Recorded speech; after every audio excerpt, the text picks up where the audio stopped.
You hear that beat crying. That's how my heart feels. But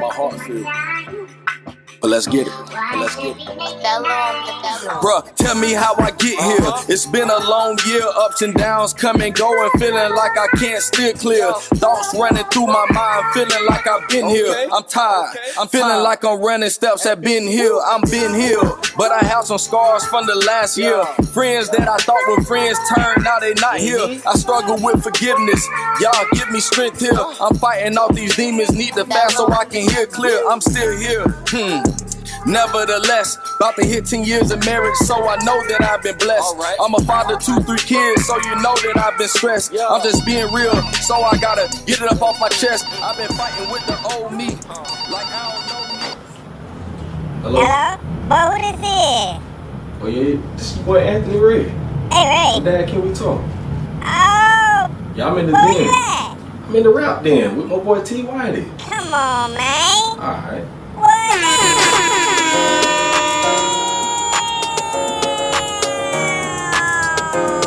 Man, how you doing today, man? Man, busy, a little tired, but I'm hanging in there, man, you know. Man, the RapDen welcomes the one and only Dad Can We Talk, man. Yeah. We interviewing the interviewer. That's crazy. Yeah.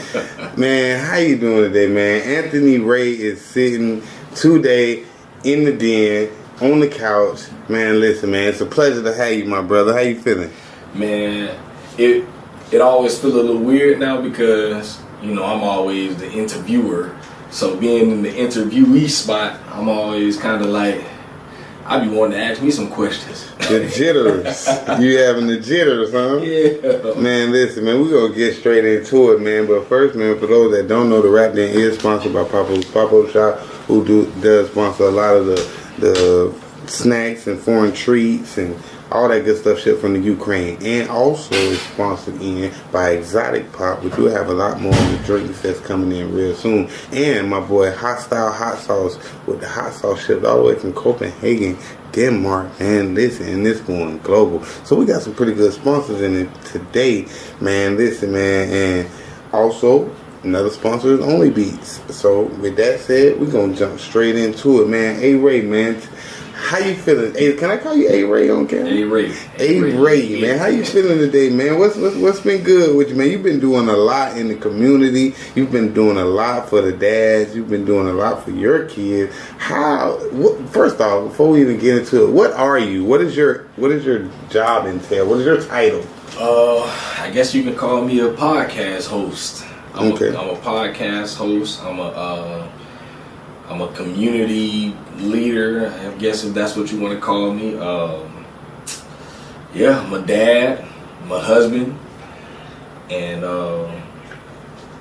I am a follower of the way. Okay. That's what I call myself, man. Okay. And when you say a follower of the way, that's the right way. Yeah, man. You know, trying to stay on the right path. You know, going, you know, doing my thing. You know, trying to stay on the straight and narrow. Okay. So, being a podcaster, what does your podcast entail? I talk fatherhood, all things fatherhood, family, and I just like to sit down and hear the different experiences that dads go through. You know, we all have different stories. We've all been through different things. We all have all these different lives, and I want to tell the story of fatherhood from our perspective, mainly black dads. That's what I'm about, you know, but it's not exclusively black dads, but I definitely stand up for black fatherhood. That's why I started what I do. I'm a representative of that, and my main focus is to change the narrative surrounding black fatherhood, and that's what I do, man. Okay. And what is the narrative to you that surrounds black fatherhood? For years, anytime you would hear about a black dad, like in the media, usually it was something bad. You know, you would see, you know, you would hear stories of movies or television shows, and most of the time it would show us in you know, in a negative light, you know, absent, deadbeat, you know, those absent father, deadbeat, fatherlessness would always be like, when you think of those three things, you picture a black dad. Mm-hmm. And I do understand that. I definitely do. And I believe that all of that in America was, it was a plan for that. You know, if you go back, it was all according to their plan. But so I do understand it. So when I had kids, me growing up without my dad, I told myself, I'm not what the media portrays black fathers to be. You know, I'm really not what the media portrays fathers to be, period. If you look at most TV shows, you think about cartoons most of the time. It's like a picture like this. The mom says, hey honey, I'm gonna go to the grocery store. The dad stays home with the kids, and what happens? Mom comes back home from the grocery store and the house is on fire because the kids stay home with dad. They make us look like we goofy or something, like we don't know how to take care of our kids, you know, like, you know, dad is always like this goofy dude on almost every show. It's like we just a joke, you know, just, you know, incompetent. Yeah. And I'm like, I understand, but that ain't me though. You know, because when I had kids, I'm like, shoot, I can change a diaper just like my wife can. You know, I know how to fix the bottle too. I tell my wife, go in the room, get you some rest. I'm going to keep the baby up for a couple hours. You know, like, and I wasn't, and that's how my mom raised me. My mom raised me to be, you know, self-sufficient to the point where I didn't have to depend on someone to do everything for me. Laundry and washing dishes. I can do all that stuff myself. I can cook. All that. And so I told myself, you know I ain't the only one, because I got brothers. You know, I had a brother that was a single dad. I got friends that take care of their kids just like me. And so what I started seeing was, you know, I would get all these compliments about me being a good dad, and I was like, you know, I understand and I appreciate it, but I'm not the only one. I know like 100 other dads like me. Right. And so that's when I began to start to see like the narrative surrounding black fatherhood was always something negative, you know. And I be feeling kind of slighted sometimes. You know, I'm in the grocery store with my kids. I get off work. I go pick my kids up from school. I got to go run errands, the bank, grocery store, whatever. And I would get compliments like this. Oh, I see her with the kids. I see you're babysitting. And I'm like, no, I ain't babysitting. I'm taking care of my kids. This is what I do. This is what I do, you know. Or they would hit me with the, oh, I see you have the kids for the weekend. And I would take that as a slight, because I felt like because I'm a black man and I'm with my kids, it got to be for the weekend. It's for the weekend. Because typically, all of you keep your kids for 3 days. Yeah, exactly. So, and I would feel slighted by stuff like that. And I felt like that was because of the narrative that black dads are X, Y, and Z. And I'm like, I'm not that. And so I said, you know what? I'm going to change the narrative by starting a podcast. And I'm going to destroy that narrative, because I'm going to bring dads on from all areas and all sides and backgrounds of life. And I'm going to show them that there's plenty of dads out here doing it. That's just, none of us ain't perfect. We all out here trying. You know, so that's really my whole angle. That's real, man. I respect that. Man, listen, man, it is a tradition while we in the RapDen to pull up, man. I see you got a RapDen cup over there, but yours just ain't the regular tradition. You might have a little water in yours. Oh, we're going to keep the score straight. It's agua. But still, we pull up in the deal. So you got your RapDen cup. We're going to pull up a little bit and keep this thing rolling. So that was how, where was pretty much the origin of Dad Can We Talk, was really tired of people putting this narrative over all dads and yourself that we really just kind of like, not just slow, but just unable to, parent like exactly a mother could. Yeah. Or Yeah, you know. Exactly. So I definitely get it, man. How did you come up with the name? I was at the library with my kids. They were running around. I'm letting them do their thing, and I got online on the computer and typed in how to start a podcast, and it gave me this step by step. You do this, you do this, you do this, and the first step was like, make it like, what do you want it to be about? What's your passion? And I'm like, and make it something that you very knowledgeable about. I'm like, fatherhood. That's what I do. That's who I am. All right, cool. So now it's like I got my topic. What's the name? And I go through all these names. I'm like, Dad Talk. I'm like, that's so generic. Nah, not Dad Talk. Went through a couple of other things, and then it just hit me at one point. I was like,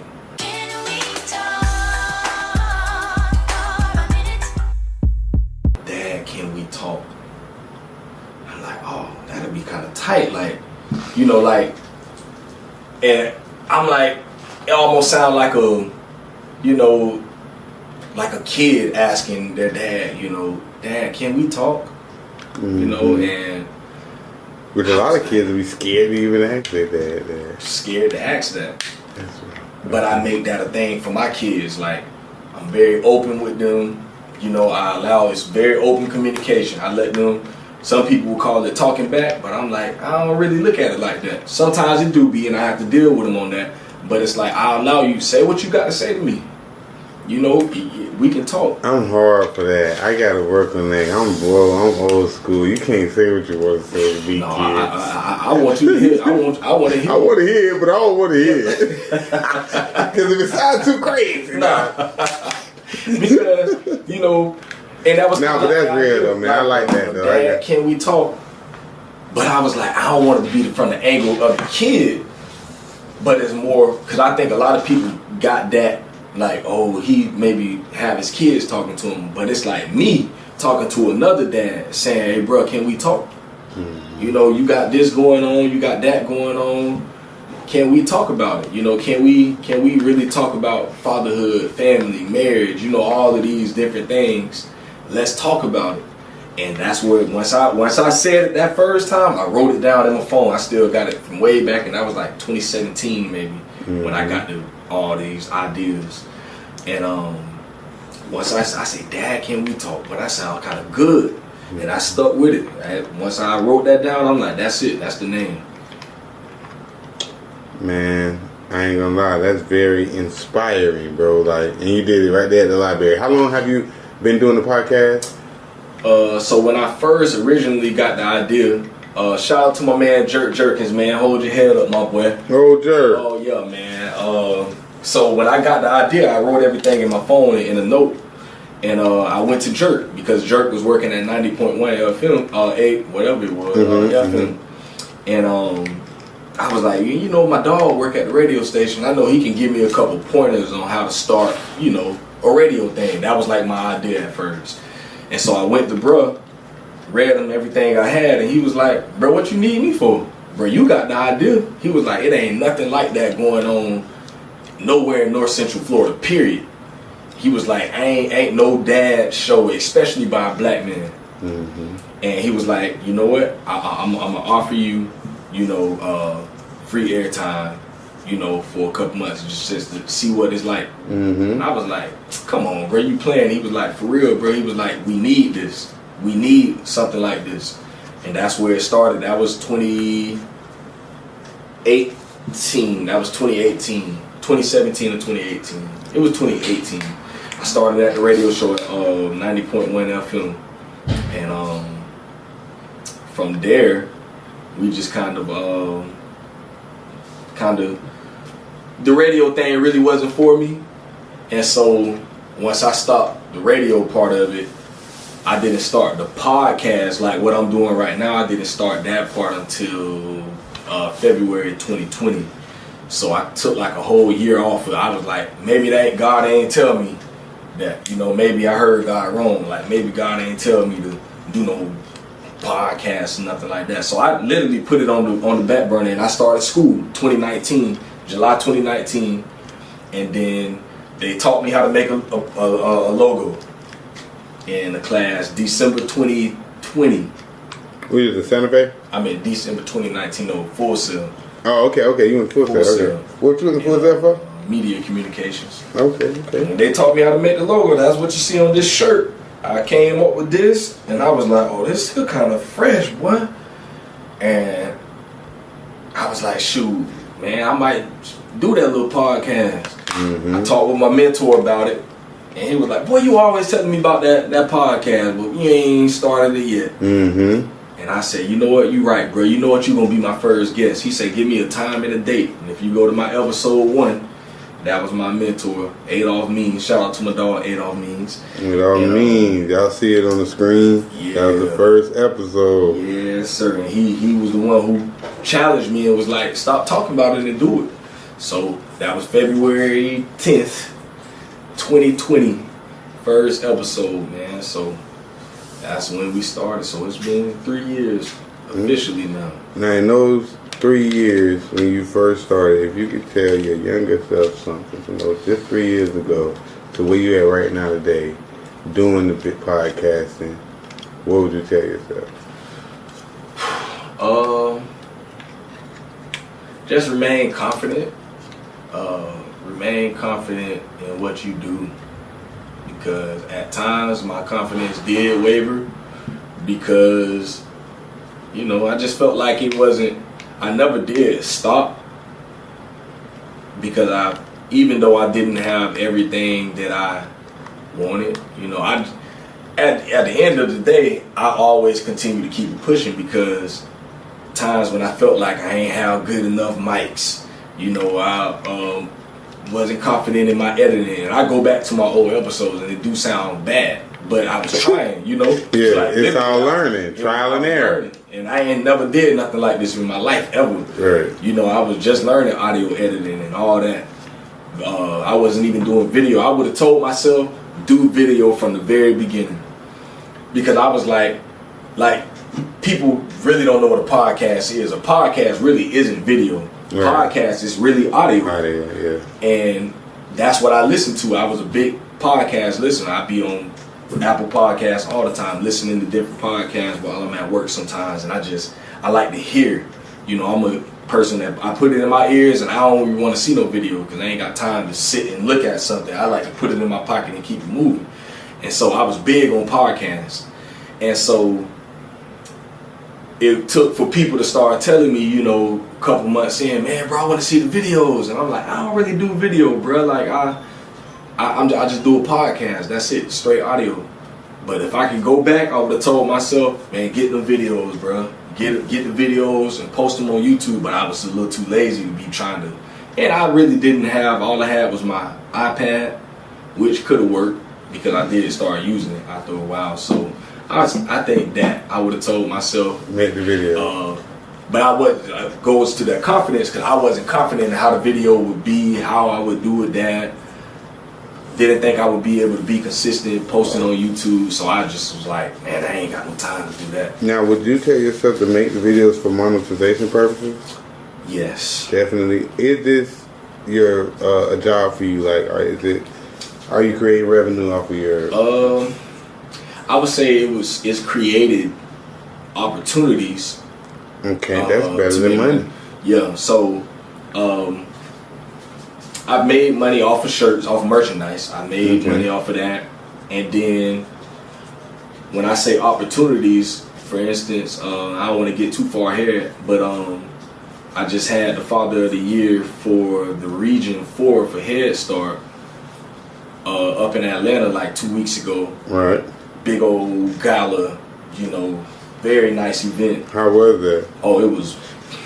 Just stop right there. I was just gonna ask you, since you've been doing this, what has been one of your most biggest and most memorable accomplishments? I would say that. Okay, so what to the people that don't know, what is this? What is this event anyway? So, because the first time I heard of it was with you. So, the Head Start program, you know, my kids went Head Start years. I got 3 kids.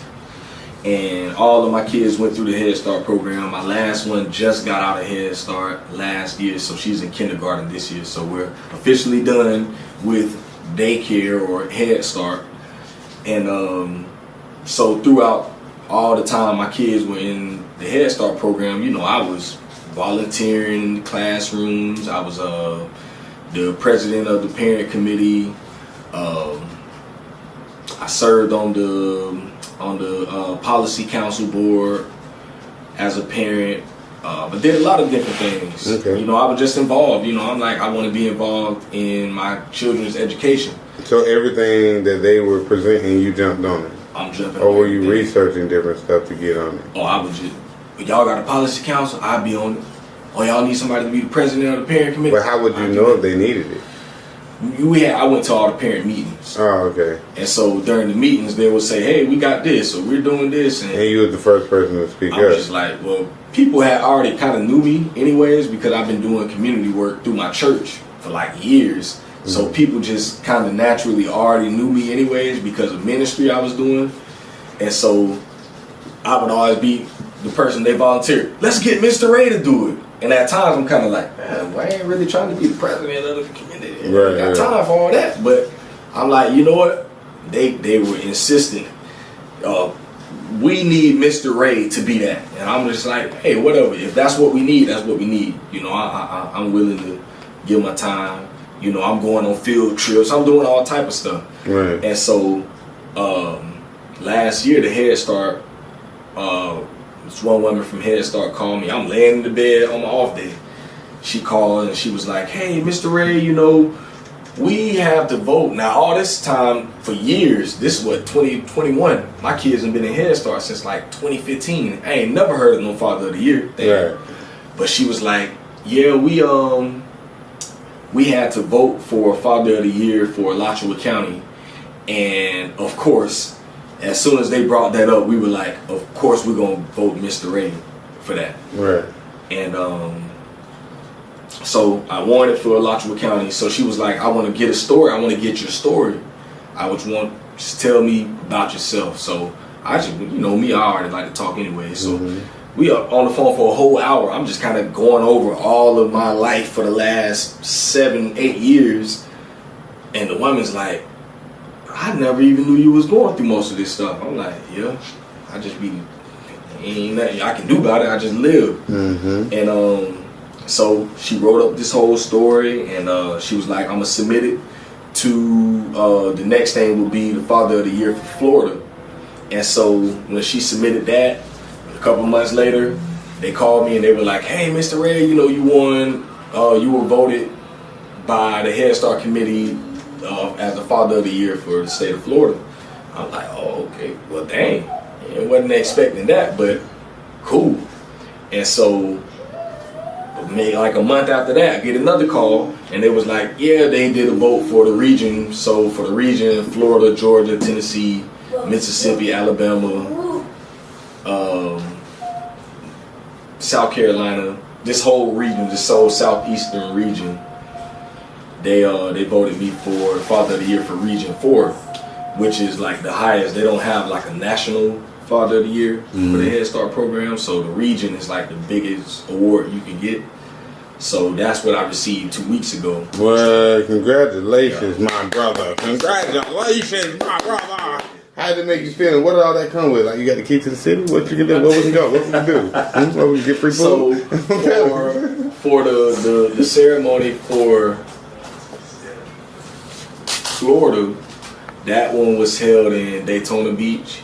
So we went out there at the beginning of February because they had to push that one back because of the hurricane from last year that killed Daytona. But so we just had that at the beginning of February. That one, it was like a luncheon. Okay. So you know, we ate. They paid for our expenses. That's what I was just gonna say. They sponsored travel and stay. Yeah, they did all that. Okay. So, boom. Celebrity Went out there with my wife and my kids. My mom came with us to that one, and you know, we ate. They gave me the plaque. Had to give a short little speech, and really that was it. And then the one for Atlanta, it was like a big gala. It was like at nighttime. You know, you had to really dress up like a formal type of thing. I seen you look clean. Yeah, I had to get the ball. But you was stepping now. We gotta throw you on the screen. How clean he was. Yeah, man. So, again, you know, they paid the expenses, put us in a super nice hotel, bro. That's the nicest hotel I ever been in. No, man. And we was like literally right next to the Atlanta Hawks arena. Come on, man. Right there on the top floor, like the 27th floor. Come on, man. Way up there. It was nice, bro. Come on, man. Living the dream. So yeah, they definitely looked out. I got like $100 check for it, you know. So man, that's a paper. Yeah, You got so a check. You know man, what I mean? Man, look, and a free trip, free vacay. How that made you feel, brother? It's like all these years. Yeah, bro. All these years you had to know, fight. and it was just me and my wife that could go. The kids couldn't come to that. Oh Lord, that's even better. I'm sorry, kids, but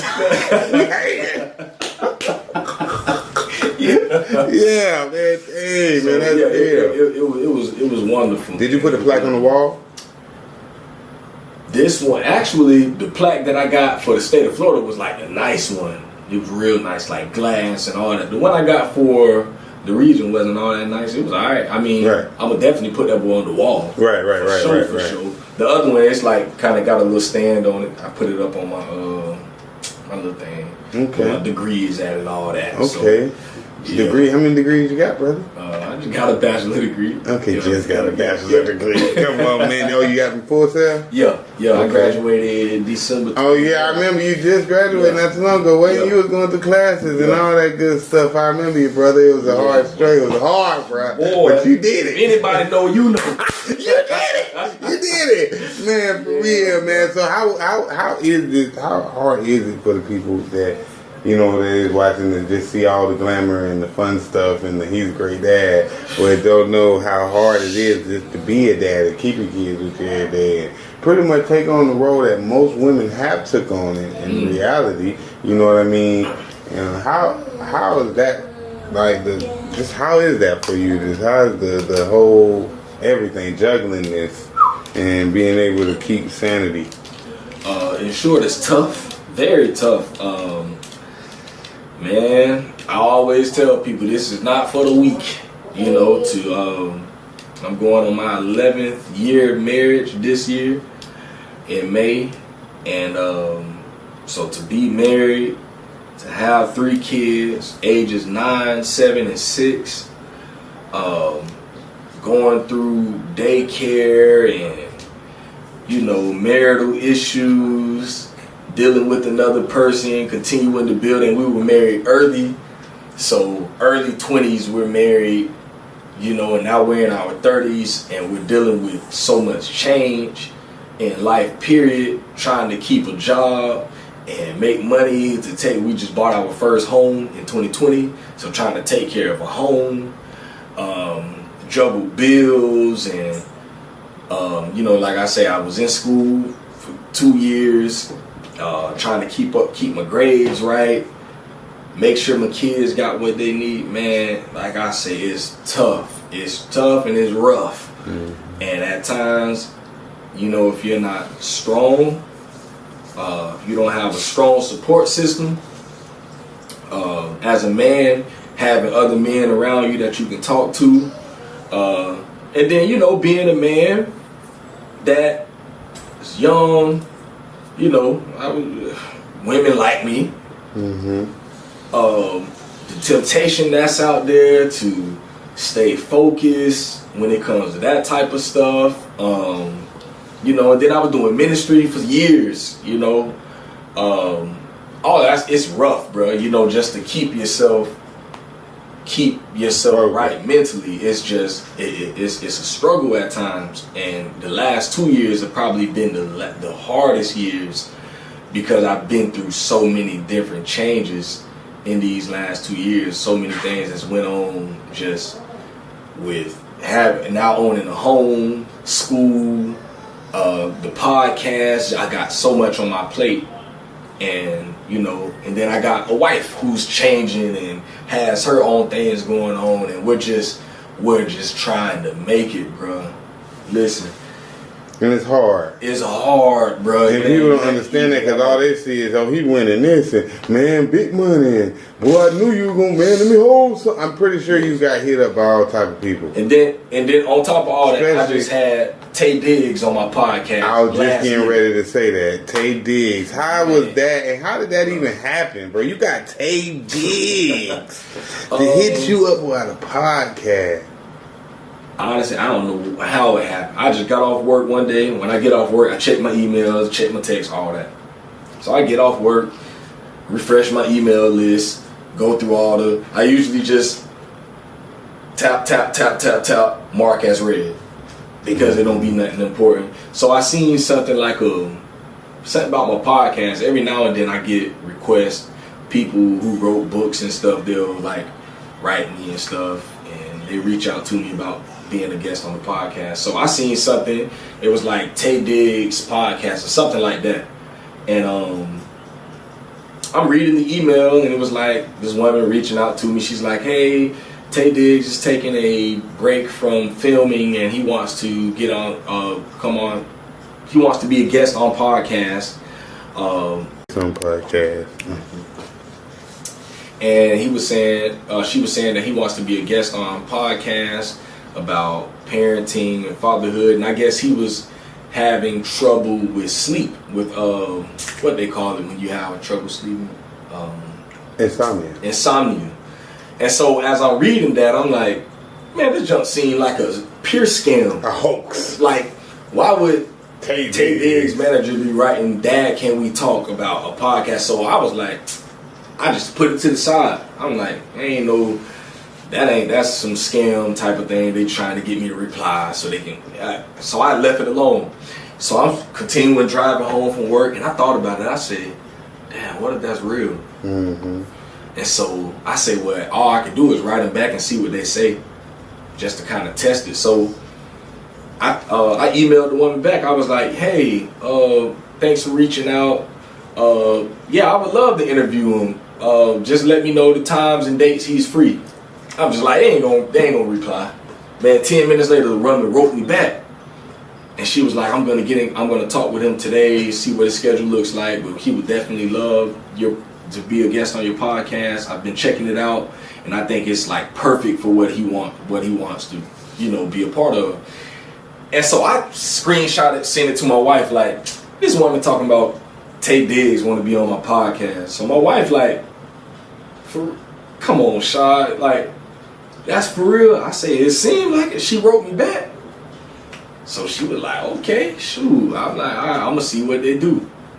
Man, long story short, man, she continued replying and I continued replying. And I'm like, let's set it up, let's do this. So yeah, it ended up being a real thing. I ended up getting them on. Originally she was like, he'll only have 10 minutes. And you know me, I do long form content. And so I'm like, 10 minutes? What am I going to do with 10 minutes? But I was like, it's an opportunity, even if it's 10 minutes, that's good. Rock out. So, me, I got 29 minutes out that boy. So I call that a dub. Even though I felt like the podcast, to me, it felt undone because I felt like there was a lot of things that I wanted to ask him that I just knew I didn't have time to ask. So, a couple of times I wanted to, hey, what about this? But I said, you know what, I ain't gonna overstep my cut him off. Yeah. All right, I understand you. But Tay Diggs, what about when you So, like I said, it was good, and you could tell, just he was comfortable and he was talking, and I believe if I would have kept going, he would have kept going. But I was like, man, I done got 29 minutes out of this man. I'm gonna just go ahead and stop it here. I don't want to overstep my boundaries. And it ended up being. Oh, so he didn't cut it off. You cut it off. I cut it off. Man, I'd have been like, hey, man, you remember when you was in Malibu's Most Wanted? And he was like, give me a ride, punk rock. I had to keep going. I ain't want to do it. I say, shoot, I got 2 hours out of Tay. Give me a ride, punk rock. Hey, because she asked me, about the questions or whatever, and I sent her my whole list of questions that I would have did if I was doing, my regular interviews. Right. And she was like, yeah, we probably won't have time. I say, well, you know what? You know them better than I do. You pick the questions out of all of these that you think would be best for the interview, and that's what I ask them. Right. Now, a couple of the questions that I did ask them, I improvised. I was like, shoot, I'm gonna get a couple of my questions off. Mm-hmm. But overall, it was good, man. And with the people that hit you up after, man. well, I know you got a deal. Well, how much he paid you? People thought I'm like, Come on, what they thought, brother? man. What People they thought I was some celebrity or something, bro. I'm like, come on, bro. I'm still Anthony Ray. You know, I still live in Newberry, Florida. You know, I'm still working at Walmart. I'm still at the mark. I was finna say that, but I didn't know if you wanted your business out here. But since you said it, I'm still at the mark, y'all. I'm still at Walmart throwing cases in cases. I'm still me. You know, I think it going on. It just look good. Now, it made people start to pay attention more because it was like, people started saying, hey, man, you know, I love that podcast. So I'm like, bro, I've been doing this for almost 3 years. I've been telling y'all I've been on this. Like, you know, it takes something to hit for it to hit. Yeah. So a part of me almost kind of felt like, yeah, so that's what it takes for y'all to pay attention. Like, okay, yeah, Tay Diggs cool and all, but what about my dog T Whitey episode? T Whitey T Whitey ain't rich like Tay Diggs, but he's still father and he doing his job too. Why we don't pay attention to these normal, regular dads stories that's out here that don't have, you know, maids and booking managers and all this stuff? What about these regular dad stories? You know, and they kind of made me feel some type of way because I'm like, okay, yeah, Tay Diggs cool, but you know, I got more respect for the everyday dad, you know, that people don't glorify. That's out here crying every day trying to make it make sense. All right. And we still standing up in the paint doing what we got to do to take care of our kids. It's like, it made me feel like that. But I said, you know what? Sometimes it do take for you to get something like this, have something like this happen to get people's attention. And so I took it in stride. But yes, people started. I had people buying shirts. I'm like, well, I've been had these shirts for sale now. I text you like 5 months ago. But now I need one. Now I need one for now sure. Everybody got you know what? Don't worry about it, brother. Here they go. Now, even with the shirt and the merchandise, what made you start the merchandise game, and how lucrative has it been for you? Man, when I first got the shirts, boy, I couldn't keep the shirts. You know, I was paying out my pocket for the shirts. And I'm carrying them around in my trunk and everywhere I'm at work. And I'm slanging them things like it was, you know, hot cakes, you know. And I'm really booming out the trunk. Right. You know, everywhere I'm at, people like, where you got shirt? Follow me to the wheel. Pop the trunk. I got all colors and, you know, and it was people supported, man. Man, when I tell you so many people have supported me over the years, shout out to all the people that supported Dad Can We Talk in that way because, man, when I tell you them first 25 shirts I got, man, bro, listen, probably a week. At this time that you got these shirts, were you at one of the lowest points in your life? Was those shirts investments? Like, dang, I'm hoping they sell because I really put my all into it, or did you have a little paper to play with? Well, shout out to my dog, Adolph Means, my mentor. The first batch I got, he was like, I'm going to support you because I like what you're doing. I'm gonna get your first batch for you. I'm like, bet. Man, sold them the whole week. I went back and got like another 25 off my money. And like I say again, the shirts they flying.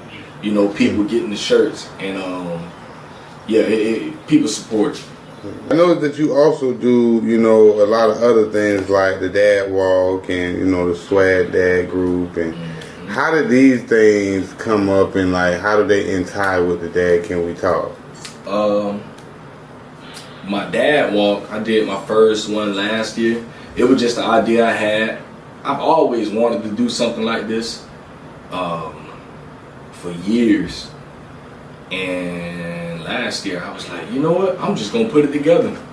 And so what we did was, my whole vision for it was, I want it to be a spectacle. I want like 100 dads walking down the street with their kids, just in unity. Ain't nothing special, we just walking and we talking, we just vibing, and I want to walk on busy streets, and I want people to be looking like, what's that? What they got going on? And when they see these things, it's like dads are really out here, you know, and we're gonna stick together.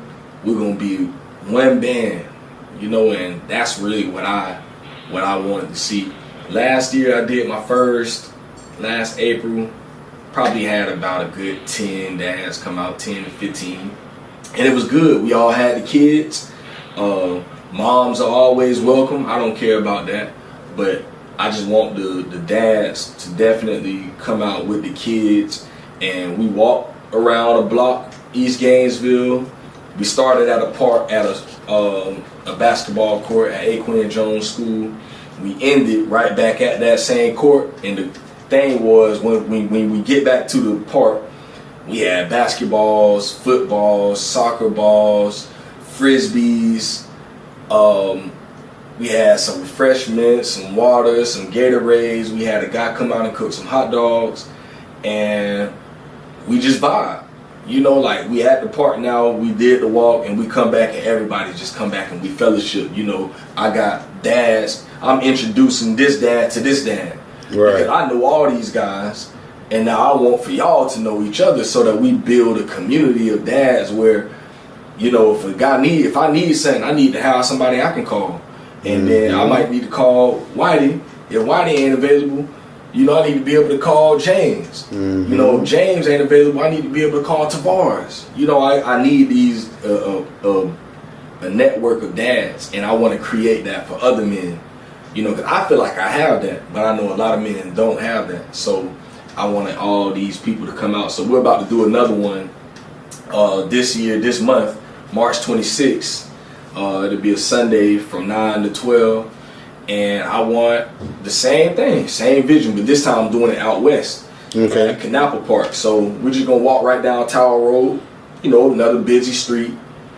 And I want people to see dads with their kids. And we're going to come back this time at Canapple Park. You know, it's a basketball goals out there. They got the playground, the big soccer fields, everything. I want some water guns this time. You know, we just have fun, bro. You know, like a Sunday fun day. And I just, same thing. I want to vibe with, you know, other dads. I want my kids to be able to vibe with other kids in the community.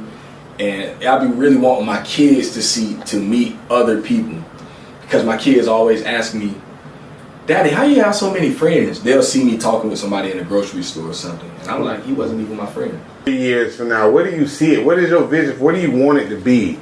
What's your goals, like your initial goal for it? Because I know you said you want to see all the dads together. You want to get them, you know, where, you know, pretty much like a dad walk festival where all the streets shut down and everybody got on dad walk shirts and pretty much. But what's the end goal? You know what I really want to do? This ain't the end goal, but man, one year I want to get all the dads together. I want to walk through the parade, the UF homecoming parade. Man, that's easy. That's easy. You know what they did. I just got. You can do whatever you want to do. You got the key to the city. What everybody else said. I was gonna do it last year, but I think you had to be like an organization or something like that, and you got to pay. So I'm gonna work on that. I wonder if a nonprofit could do it. If you're a nonprofit or something like that, you can do it. You just got to pay the fee, and then you can do that. So that's one of my plans going forward. That's something I definitely want to do because I'm like, boy, all us out here, man, we got strollers, we got the baby bags, you know, we got our dad shirts on, we got our dad hats on, and we all walking through the parade, deep. And they're like, so what's that? And this dad. It's real dad. Real dad. Because everybody think it ain't none out here. It ain't none left. But it's a lot. You right, bro. It's a lot. It's a lot don't get credit for too, man. Do you see, you know, Dad, can we talk getting, you know what I see, bro? I see like a TV show, you know, like a real show, like with you and your kids, but a Dad, can we talk show, like my brother and me. Or something like that. Have you ever thought about that? I never thought about that. That would be crazy, though. That would be crazy. Where it be My kind of like kids, other dads too with the kids. Like you have like something where you go home in one series and they have to come to work, and that's where the other dad's at. And then we talk about, I don't know, bro. My mind just crazy. I'm feeling like I'm running steps at Ben Hill. I'm Ben Hill, but I have some scars from the last year. Friends that I thought were friends turned, now they not here. I struggle with forgiveness. Y'all give me strength here.